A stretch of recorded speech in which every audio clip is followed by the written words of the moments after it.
Back, mates. Good evening. It's a little bit around 8 o'clock here, Eastern Standard Time in the U.S. We're talking some crypto. We're talking Ethereum. I mean, everyone knows what's happening with Bitcoin today in terms of late afternoon. This FUD coming, Fed FUD, SEC FUD, Democrat FUD out of D.C., driving the market lower. Obviously, there's some technical indicators as well, really, that shouldn't surprise us that we're going to test 40,000 probably this evening, and hopefully hold that level again like we've done for much of January already, but it's also trickling over into Ethereum, of course. And so I don't normally look at the daily, but I wanted to just show you just to kind of like take a macro view back a little bit. We usually do the 4 hour, but I thought it'd be very interesting to open this up and let's take a look at what we're looking at Ethereum potentially happening here. Like I know, again, we know what our critical levels were, and in Bitcoin, obviously, in terms of top end,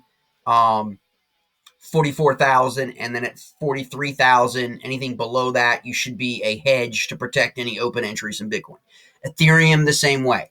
Okay, you should be below 3,100. You should be in a sell down short protect trade of any trades that you have above to protect any purchases maybe that you made above the 3,100 level in Ethereum all the way to 4,000. Right? I mean, it really all depends. The whole point of a hedge is for you to generate that return while the market is trading lower without you having to sell your assets that you bought at higher levels as you wait for the market to recover. That's really, really the simple basis of that. Now, if you were in a buy up leverage trade, you would use the straddle method to do a sell down leverage trade at like leverage or higher or lower leverage, depending on the behavior in the market, which protects that trade. So while you may be losing P&L percentages in your buy up right now for Ethereum, you're gaining it in your sell down, okay? And then you wait to flip those, all right? And that's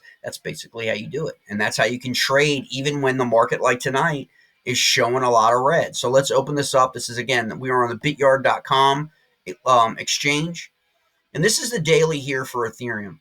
And you can kind of see right now, we're right. Now, we've got some great little doji candle happening here on the daily because we know there's a lot of buying and selling going on right now, intense selling actually on the lower time frames, and you can easily see that.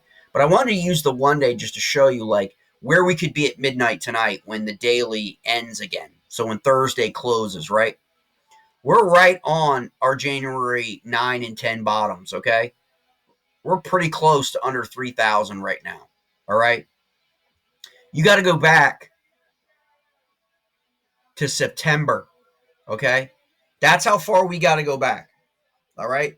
And why I'm showing you this is why you use your protection measures. This is why you buy a hedge. Okay. To protect you. It's an insurance policy almost.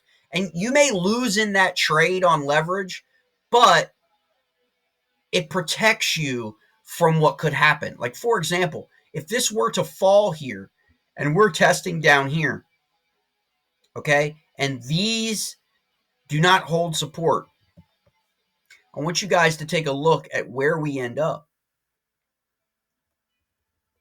Okay, look here as we fall back down to below 2,000. If you consider that run on the daily, look how many consecutive days we had of Ethereum in the green in August. Okay. And then we began and we tested that level back here in September. And then we've run all the way up to that high in November of over 4,500. Okay. Really. And then we've been steadily coming down. If you look at it on the chart here. Okay. And so that's what's really at risk is this level breaking down and us not getting a bounce, testing this level at 2,800 and then ultimately falling back down to under 2,000 on Ethereum. And that's on a technical basis. While I don't think that's a high rate of probability, it's still a probability because it's based on it breaking those support levels and closing lower on the daily. So we need the next 4 hours to get us back above that 3,100 to 3,200 level for Ethereum, to begin trading on Friday, mates. That's really what we would like to see.